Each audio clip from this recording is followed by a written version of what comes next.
Thousands of years ago, ancient masters stood in front of the mountain ranges of ancient China and saw an undeniable truth.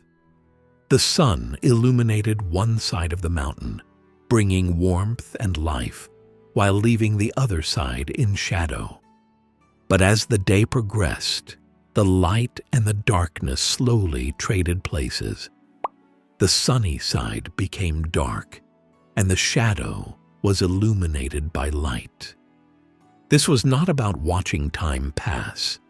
It was a discovery of how the universe works. They called this changing reality the Tao, and its language was Yin and Yang.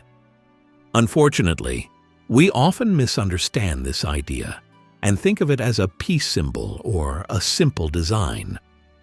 But ancient philosophy shows us the exact opposite. Yin and Yang is not about standing still. It is a map of constant movement.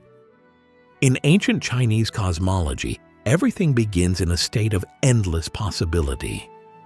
From this quiet emptiness comes a single source of life, which immediately splits into two opposite but perfectly matching forces. Yin is the dark, the resting, the grounding earth. Yang is the light, the rising sky, and the spark of life. One cannot exist without the other, just like a wave cannot have a top without a bottom. They are not enemies fighting to win, but partners in a relationship, always feeding and relying on each other. The I Ching, an ancient book of wisdom, shows that when one force reaches its highest point, the laws of nature force it to turn into its opposite.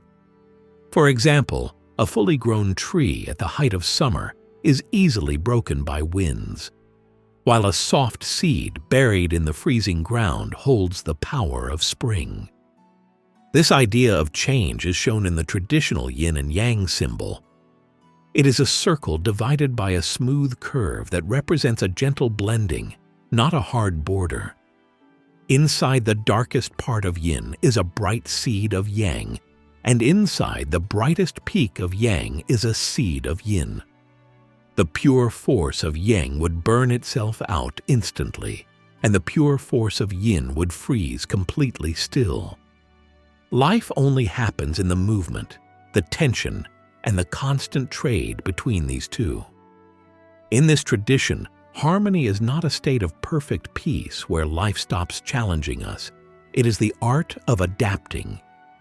It is the practice of Wu Wei, which translates to effortless action, moving in complete alignment with life. We cannot force a river to flow, nor should we exhaust ourselves trying to push water upstream. Instead, we steer through its currents. When we truly understand Yin and Yang, we recognize the natural tides of our own lives. Times of sadness, loss, or pulling back are not mistakes. They are just the gathering of Yin, the necessary deepening of roots before the next time of growth.